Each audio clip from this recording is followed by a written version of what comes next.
સુરત શહેરના વરાછા વિસ્તારમાં દેહ વ્યાપારના દલદલનો પર્દાફાશ કરવા માટે પોલીસે કમર કસી છે. ઘનશ્યામનગર વિસ્તારમાં વરાછા પોલીસે બાતમીના આધારે દરોડો પાડી રહેણાંક મકાનમાં ચાલતા અનૈતિક દેહ વ્યાપારનો અડ્ડાને ઝડપી પાડ્યો છે.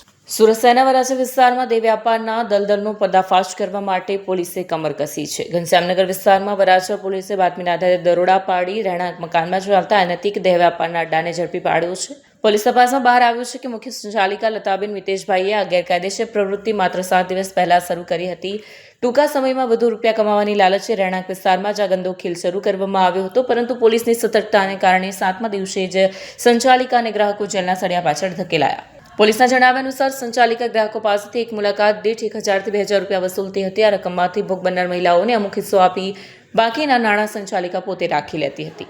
વરાછા પોલીસે મુખ્ય આરોપી લતાબેન મિતેશભાઈ, ગ્રાહકો આનંદ સાહુ, ભરત રાજપૂત, મુનીશ રાજપૂત, દુર્ગેશ રાજપૂતની ધરપકડ કરવામાં આવી હતી, જ્યારે પોલીસે સ્થળ પરથી 3 મહિલાઓને મુક્ત કરાવી છે, જેમને દેહ વ્યાપારમાં ધકેલવામાં આવી હતી. વરાછા પોલીસ દ્વારા ઘનશ્યામનગરમાં ત્રીજી રેડ છે, જે દર્શાવે છે કે આ વિસ્તારમાં આવા સામાજિક તત્વો સતત સક્રિય થવાનો પ્રયાસ કરી રહ્યા છે. પોલીસે વધુ તપાસ હાથ ધરી છે.